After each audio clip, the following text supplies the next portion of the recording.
మీ business ఏదైనా మీ ఊర్లో promotion చేయాలంటే అది సుమన్ టీవీతోనే సాధ్యం. ఇప్పుడే సంప్రదించండి. నమస్తే, welcome to Suman TV. Kamareddy జిల్లా ఎల్లారెడ్డి మండలం అగ్రహారం వెంకటాపూర్లో ఒక విషాద ఘటన. మొత్తం ఒక ఫ్యామిలీ కూడా చెరువులో పడిపోయి చనిపోయినటువంటి ఘటన జిల్లా వ్యాప్తంగా చాలా చర్చనీయాంశంగా మారింది. చిన్న చిన్న పిల్లలు హాస్టల్ నుంచి వచ్చారు, చదువుకుంటున్న క్రమంలో కూడా పండగ ఉంది, ఇక్కడ పెద్ద ఆయనకు దెబ్బ తాకిందని చెప్పేసి వాళ్ళ ఫ్యామిలీ తీసుకొచ్చారు ఇంటికి. ఈ క్రమంలోనే వాళ్ళు చెరువు దగ్గరికి, వాళ్ళ తల్లి చెరువు దగ్గరికి బట్టలు పిండడానికి వెళ్ళింది. ఆ క్రమంలో పిల్లలు స్నానం చేద్దామని చెప్పేసి దిగిన క్రమం చూసి చూడగానే పిల్లలు గుంతలో పడిపోవడం, తల్లి ఒకేసారి ఆవేదనతో వెళ్ళడము, ఆ తల్లి కూడా అక్కడే పడిపోవడం, మొత్తం ముగ్గురు పిల్లలతో పాటు తల్లి పడిన ఘటన మొత్తం జిల్లా వ్యాప్తంగా చర్చనీయాంశంగా మారింది. ఒక కుటుంబం కూడా ఎడారిగా మారినటువంటి పరిస్థితి. లింగయ్యకు సంబంధించి కుటుంబ సభ్యులు ఉన్నారు, మాట్లాడదాం. ఆ మౌనికకు సంబంధించిన కుటుంబం వాళ్ళు ఇక్కడ మొత్తం కూడా చాలా దిగ్భ్రాంతిలో ఉన్నారు. ఒకసారి పలకరించే క్రమం చూద్దాం.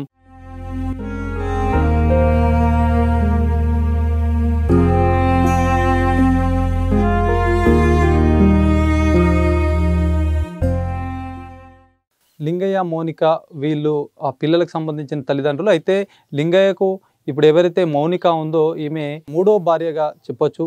ఫ్యామిలీ ఉన్నారు, మాట్లాడదాం ఎంత ఆవేదనలో ఉన్నారో. ఒకసారి లింగయ్యకు సంబంధించినటువంటి అక్క ఉంది, మాట్లాడదాం. అమ్మ చెప్పండి, ఏందమ్మా ఇప్పుడు మొత్తం చాలా మీ కుటుంబం మొత్తం కూడా చెరువులో పడిపోవడం, పండగ రోజు ఈ విషాద ఘటన జరగడం మొత్తం కూడా జిల్లా వ్యాప్తంగా అయితే మొత్తం బాధాకరమైనటువంటి విషయం. ఎట్లా జరిగిందమ్మా అసలు ఈ విషయం? అంటే సార్, నాన్నకి దెబ్బ తగిలిందని హాస్టల్కి నుంచి 2 రోజులు లీవ్ అడిగి మేడం దగ్గరికి నుంచి తీసుకొచ్చేసిన. నేను తీసుకొచ్చినాక ఒక 1 డేనే ఉన్నారు ఇక్కడ. నెక్స్ట్ డే వాళ్ళ మమ్మీతోటి చెర్లకు పోయారండి సార్. పోయిన సంగతి ఎవరికి తెలియదు, బాగానే ఉన్నారని అనుకున్నాము.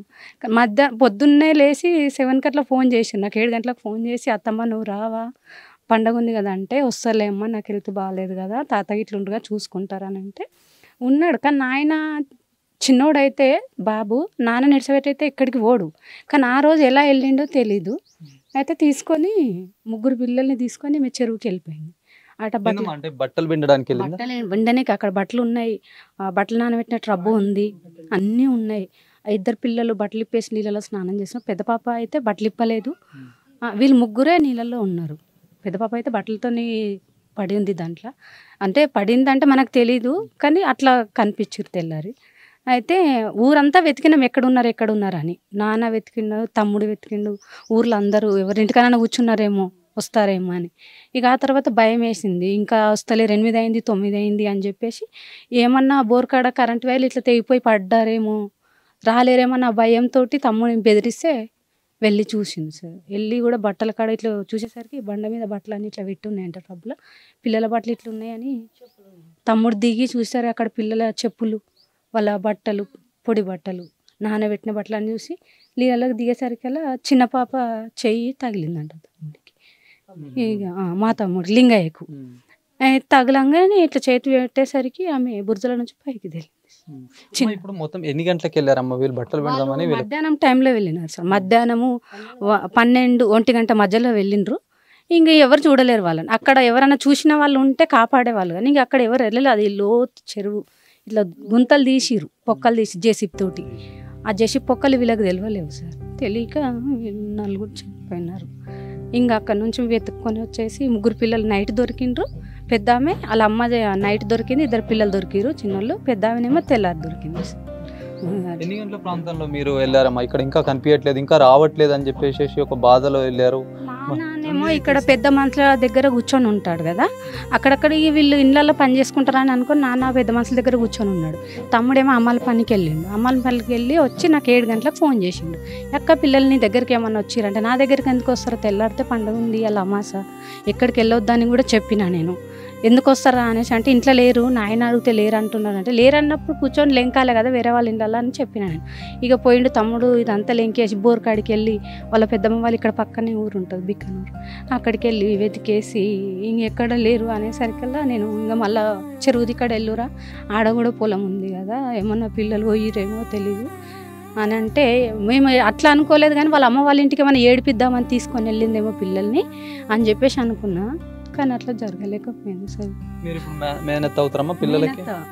మేనత్త నడిపాము. మేము 3 అక్క చెల్లెళ్ళము. మా అక్క చనిపోయింది, మా అమ్మ ఇంకా వీళ్ళు ఎంబడెంబడి చనిపోతూ ఉన్నారు. ఇప్పుడు వాళ్ళ ముగ్గురు పిల్లల తల్లి కూడా చనిపోయి 4 years అవుతుంది. ఈమెన్ చేసి కరెక్ట్గా నిన్నటికి 1 year అయింది సార్. ఈ 1 year లోపల చాలా ఇబ్బంది పెట్టింది మమ్మల్ని. అయినా సరే ఒక ఆడపిల్ల ఇంటి ముందట ఉండాలని మేము అనుకున్నాం. మా ఊరోళ్ళు అందరూ వద్దు, ఆమెకు ఒక పాప ఉండే సార్. ఆ పాప ఇక్కడికి వచ్చినాక 3 monthsకే తను బాగా కొట్టి చేసి అన్నం తినబెట్టకపోయేది ఇక్కడని. అవన్నీ వీడియోస్ ఉన్నాయి. అందరూ వెళ్ళగొట్టురి వద్దు అన్నా కానీ నేనే బలవంతం చేసిన సార్. ఇంటికాడ ఉండని, ఎంత చెడ్డదైనా ఆడ ఉండాలి కదా అన్నట్టుగా ఉంచిన. మళ్ళీ మొన్న జనవరికి వెళ్ళిపోయింది. ఇప్పుడు మన ఇంటికి వచ్చి తన 10 days అయింది, 10 రోజులు అయింది వచ్చి. ఆ 10 రోజులలో కూడా నాతో మంచిగానే మాట్లాడింది. ఉంటావా అంటే ఉంటానది. ఇక్కడ మన ఊర్లో అందరితోటి కూడా నేను మాట్లాడ్డా. ఎందుకంటే ఎందుకు రానిచ్చినావు, ఈమె 2 నెలలు వెళ్ళింది, మళ్ళీ ఇప్పుడు వచ్చింది, ఏం చేస్తుందో అని అన్నారు. చేపించుకోదన్నా కానీ కూడా ఎందుకు ఉండనులే, అందరూ వచ్చి మన ఇంట్లో సంసారం దిద్దరు కదా, పిల్లలు ఇంత పెద్దగా అవుతున్నారు, హాస్టల్లో ఎన్ని రోజులంటా ఉంచుతాము, నాన్న చాదన అవుతలేదు, వాడు ఎన్ని రోజులంటే వండుకొని తింటాడు. ఊర్లోకి వెళ్తే ఒక మాట అంటారు కదా సార్, కానీ ఇట్లా వేసేదని తెలియ నాన్నతోటి తమ్ముడితోటి అన్నదంట, నన్ను ఉగాది రోజు పెళ్లి చేసుకున్నావు, ఉగాది కల్లా నేను మళ్ళీ ఏదో ఒకటి చేసే పోతాను అన్నదంట. కానీ నాతో చెప్పారుగా, నేను అనుకున్నాయన్నీ చెయ్యరు కదా, అట్లా అనుకున్నా. కానీ ఇంత కరెక్ట్గా చేసేదని అనుకోలేదు. వాళ్ళు అంత కరెక్ట్గా వెళ్ళి నలుగురికి చనిపోయినారంటే కూడా నమ్మలేకపోతున్నారు. చూడండి, మొత్తానికి లింగయ్యకు 4 సంవత్సరాల క్రితం పెళ్ళయింది. ఆ పెళ్ళైనప్పుడు మొదటి భార్యకు 3 సంతానం, అక్షర, వినయ్, మైథిలి. వీళ్ళు ముగ్గురు కూడా లింగయ్యకు మొదటి భార్యకు పుట్టినటువంటి పిల్లలు. ఈ క్రమంలో ఆమె చనిపోవడంతో కూడా రెండో పెళ్లి చేసుకున్నారు. రెండో పెళ్లి అవిటిగా ఉన్నటువంటి పరిస్థితి. ఆమె కూడా ఇక్కడ నుంచి వెళ్ళిపోయిన క్రమం. మొత్తానికి 3వ భార్యగా ఈ మౌనికని చేసుకున్నారు. ఈ 3వ భార్యగా మౌనిక వచ్చిన దాదాపు 1 year కంప్లీట్ అయిందంట. ఈ 1 yearలోనే మరి చాలా మధ్యలో అయితే కొద్దిగా అవస్థలు పడినటువంటి విషయంగా చెప్తున్నారు కుటుంబ సభ్యులు. 1 సంవత్సరంలో కూడా మొత్తం కుటుంబం సైతం కూడా నీట మునిగినటువంటి పరిస్థితి. చాలా ఇబ్బందులు పడుతున్నారు, చాలా ఆవేదనలో ఉన్నారు కుటుంబ సభ్యులు. ఒకసారి లింగయ్యతో మాట్లాడదాం. లింగయ్య, చెప్పండి, ఎట్లా జరిగింది ఈ సంఘటన? మీరు ఎప్పుడు చూశారు? మీ భార్య పిల్లలతో తీసుకుపోయేటప్పుడు మీరు ఎక్కడున్నారు? నేను అమలుకి వెళ్ళిన సార్. నేను అమలుకి వెళ్ళిన 7 గంటల లోపు నేను వచ్చినాక ఇంటికాడే ఎవరు లేరు. స్నానం చేసుకున్నా కానీ నాన్న పిల్లలేరి ఏమేది అంటే కల్లా 7 గిన్నెలు ఆనే ఉన్నాయి, అన్నం తిన్నాయి. నేను అమలుకి వచ్చినాక మళ్ళీ ఊళ్ళో అంతటా పిలిచిన, ఎవరు టీవీ కాడనన్నా, టీవీ ఖరాబ్ అయ్యింటే ఎవరు టీవీ కాడనన్నా కూర్చురేమని నేను లింకిన. మరి వాళ్ళ పెద్దమ్మ దగ్గరికి పోయినా, బిక్కనూరు పోయి ఆడుకోతే రాలేదన్నారు. ఇప్పుడు ఈ మౌనిక మీ భార్య వాళ్ళది ఏ ఊరు అసలు? షెట్పల్లి. బొల్లారం నుంచి వాళ్ళ అమ్మగారు ఎత్తిచ్చిర్రు అన్నట్టు ఇక్కడికి. వాళ్ళ పెద్దమ్మ వాళ్ళు ఎక్కడ ఉంటారు? బిక్కనూరులో. అక్కడికి ఏమన్నా వెళ్ళిరేమో నన్ను భయపెట్టడానికి అంటే అక్కడికి కూడా పోయి చూస్తే నా దగ్గరికి రాలేదని వాళ్ళు సమాధానం చెప్పారు. సమాధానం చెప్పేసరికి నేను ఎల్లారెడ్డికి వెళ్ళిన. కొన్ని రోజులు మిరపకాయ తొడిమెలు తీయనీకి పోయింది. అక్కడ పోయి కూడా అడిగిన, ఎట్లా అంటే లేడీస్ అందరు వెళ్ళిపోయారు అంటే మళ్ళీ రిటర్న్ ఆమె కళ్ళు తాగుతుంది. అయితే కళ్ళు దుకాణంలోకి పోయి లింకిన, అక్కడ కూడా లేదు. పిల్లలు అయితే మరి ఆమె అడ్డం పడితే పిల్లలు ఆగమవుతారు అని అక్కడ పోయి కూడా చూసి మరి రిటర్న్ వచ్చి అంతటా వెతికి ఒకవేళ పొద్దున బోర్కాడికి పోయిర్రు కదా, అక్కడికైనా సమాధానం ఏమన్నా దొరుకుతుందా అని పైపు దించిరేసి రమ్మన్నా. నేను పనికి వెళ్ళిపోయేటప్పుడు పైపు ఎత్తాను ఒకటి, ఆడ పెట్టేసి ఇంటికి రా అని చెప్పిన. అయితే నేను పనికి వెళ్ళిపోయాను. అంటే పొలమా? పైప్ అంటే పొలం కాడికి వెళ్ళి పొలంలో పైపు అక్కడ ఆడ పెట్టేసిర్రు. ఆయన బట్టలు తీసుకొని వీళ్ళు చెరువుకి వెళ్ళారు. చూసిర్రు, ఇంటికి వచ్చేసి ఎవరు చూడలేదు. నేను పని చేసుకొని వచ్చినాక స్నానం చేసి ఇవన్నీ కథలు చూసేసరికి అయితే చెరువు అంతా తిరిగేసరికి అటు వెళ్ళినా ఇటు వెళ్ళినా కట్టపొట్టు అంతటా చూసేసరికి నా మోటార్ పెట్టిన జాగాలో పొద్దున పిల్లలు ఎల్లాడుండే, ఆ ఈడికాడికి ఉరుకులాడుండే. అయితే వాళ్ళ కాళ్ళ అడుగులు చూసిన. ఈ కాళ్ళ అడుగులు చూసేటకల్లా ఈడి కాడికి ఉన్నాయి ముగ్గురి. ఇక్కడ పొలం దగ్గరనే ఉన్నాయి. పొలంలో చెరువాంచు పంటి లోయ కద్ది ఆ అంచు పట్టుకొని లెంకుట పోయినా. లెంకుట పోయినాక ఆడికి పోయేసరికి వెనకకు మరి చూసిన. ఆడ ఎదురుగా చూసేటకల్లా బస్తున్నది సార్. బస్తున్నది అంటే అక్కల సడన్గా కాలువ దుంకి బస్తకాడికి పోయినా. బస్తకాడికి పోయేసరికి నా బట్టలు ఉన్నాయి, వాళ్ళ బట్టలు ఉన్నాయి, పిల్లల బట్టలు ఉన్నాయి, అందరి బట్టలు అందులో ఉన్నాయి.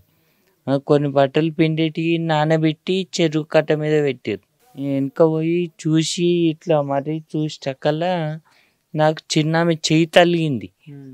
జరిగినప్పుడే నా ఫోన్ ఇట్లా సడన్గా పడేసినగా ఏం తగిలిందని గట్టిగా పట్టుకున్నట్టు పట్టుకుంటాకల్లా అట్లనే వదిలేసేటకల్లా ఏమో దాన్ని ఇట్లా వాటి చూసేటకల్లా చిన్న ఆమె బయటకు వచ్చింది. నా పానం తస్సమని.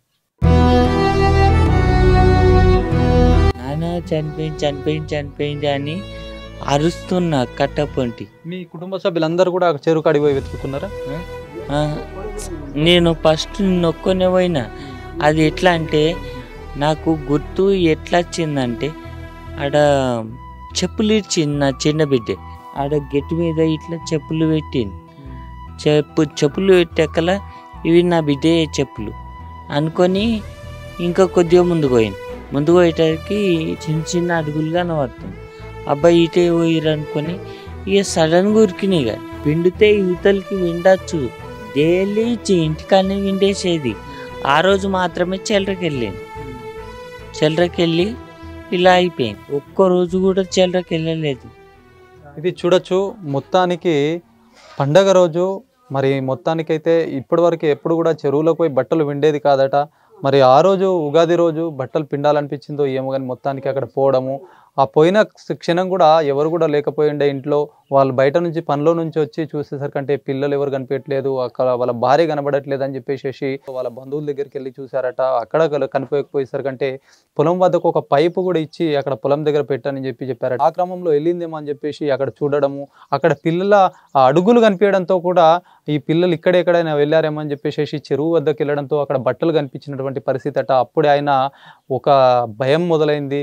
ఆ భయంతో మొత్తం అంతా కూడా వెతికే క్రమంలో కూడా అక్కడ చెరువులకు దిగి కొద్దిగా ఒక అడుగు వేసారో లేదో పాప చెయ్యి తన తండ్రికి తగలడంతో మొత్తం ఒకేసారి షాక్ అయిపోయాడు.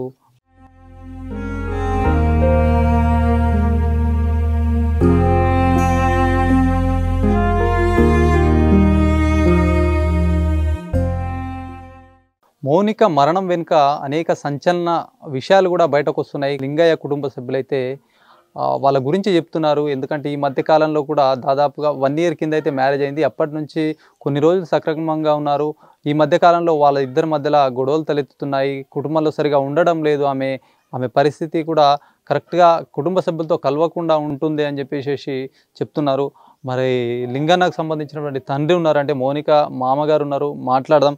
ఎట్లా ఉంటుండే కాక ఇప్పుడు ఈ మౌనిక మీతోటి ఎట్లా ఉంటుండే? మరి ఈ పిల్లలతోటి మంచిగా ఉంటుండేనా? మరి ఇప్పుడు 3వ భార్య కదా, ఈ లింగన్నకు 3వ భార్య కదా. సారు ఒక 2 నెలలు 3 నెలలు మంచిగా ఉంది. ఇక వాడికి వెళ్ళి ఉండడం లేదు. పక్తు రోడ్డు పట్టుకొని ఎగపడాలి. రోడ్డు పట్టుకొని వెళ్తే పోవాలి, తండ్రి కొడుకులం తీసుకురావాలి. మమ్మీకి తీసుకురావాలి, ఉంచాలి. ఇక అట్లా 2 రోజులు కాగానే వెళ్ళాలి. వెళితే ఇట్లా పడి ఎగబడి కాలువలో పడ్డది. అంటే కాలువ బురద లేదు, పొదల పడితే నేను బండి వేసుకొని ఇట్లా పోయినా కొడుకు ఈడాకి వెళ్తా వచ్చాడు, నా మనమడు ఈడాకి వెళ్తా వచ్చాడు. ఒక్కళ్ళం వెళ్ళి ఆయన అటు దొరికించుకున్నాం. ఇక దొరికించుకుంటే పెద్ద కాలువలో పడ్డది, పొదలతో వచ్చింది. ఇక చుట్టుముట్టు తిరిగినాం. ఆయన మా కొడుకు దగ్గరికి పోయి నాయన ఉన్నది రాయ అన్నాడు. ఆయనతో నేను బండి ఆడ పెట్టినా వెళ్ళి ఆయనతో పట్టుకున్నాం. ఇక పట్టుకుంటే జరుగుతలేదు, మమ్మల్ని దుర్పాస్తుంది. ఇక ఆయనే ఇట్లా పొలాలకు బెదురు కడతారు చూడు, అది చీర తీసినాం. కాళ్ళు చేతులు గట్టి ఇక కట్టి ఆయన ఇంటికాడ ఇడిస పెట్టేస్తే అటు ఇడిస పెట్టి ఇంటికి మేము వచ్చి పండుకున్నాము. మర్రమా వెనకనే వచ్చేసింది. పండగ రోజు ఏం జరిగింది? పండుగ రోజు చెప్తానే సారు మంచిగా ఉన్నాం అందరం పిల్లలు వీళ్ళ అంతా మంచిగా ఉన్నాం. సున్నం వేసుకున్నారు మంచిగా ఉన్నారు. బట్టలు వింటుకు దిక్కనే మొత్తం బట్టలన్నీ ఇక్కడనే వింటుకు ఇటే ఎండేసుకొని అనుకున్నాం మంచిగానే ఉన్నది. ఉంటే నేనేమన్నా అమ్మ పిల్లలు తీసుకొని ఇంటికాడ ఉండు నాకు ట్రాన్స్ఫారం కాడ జర మంది అందరూ ఊరందరూ ఉన్నారు నేను కూడా ఉండవలసింది అని అక్కడ నేను అక్కడ కూర్చున్నా సార్ అక్కడ కూర్చుండే వరకల్లా అయితే ఇక నేను అక్కడ ఉన్నా. ఇంట్లోకి వచ్చి జాడ జరిసేపు ఉన్నదో ఇక ఆయన పిల్లలు తీసుకుని నేను ఆడ కూర్చున్నా కదా ఎదురుగా నన్ను చూసింది. ఈడంగా సంధ్యలోకి వెళ్ళి వాడి ఇట్లా వాడి పొలాల్లోకి వెళ్ళి వాడి పిల్లలు తోలుకొని ఈడంగా వీకింది. ఇక ఓలు చూడలేదు.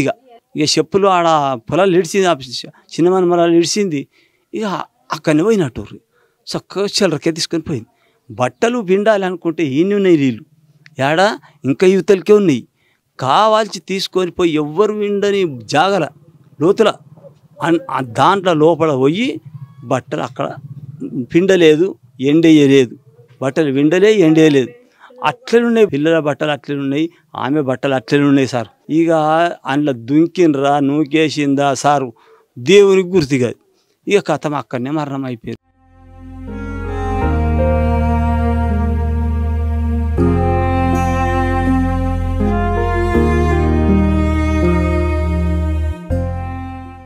చిన్నతనాన్నే పెళ్ళి అయింది. 18 సంవత్సరాలకే పెళ్ళి అయింది సారు బాబుది. మేము కల్లంపేటకెళ్ళి చేసినాం పిల్లని. ఆమెకు 3 పుట్టిరు పిల్లలు. ఒక మగ పిల్లగాడు ఒక ఆడపిల్ల. పుడితే వాళ్ళను పుట్టినాక తల్లి చనిపోతే ఆ చిన్న పిల్లలను పెద్దగా చేసిర్రు అయ్యా కొడుకులు. ఇప్పుడు ఈ సంవత్సరం కొలు ఎవరు చేస్తారు ఈ ఊడ్చుడు చేసుడు అని ఇక అనాథలు అయిపోతారు. ఇంటి ముంగట వాడి మనిషి లేదు ఎట్లా అని ఒక అమ్మాయిని తెచ్చి చేస్తే ఆమె మొత్తం కుటుంబం మొత్తం బీకేసి అనాథలను చేసిపోయింది సార్.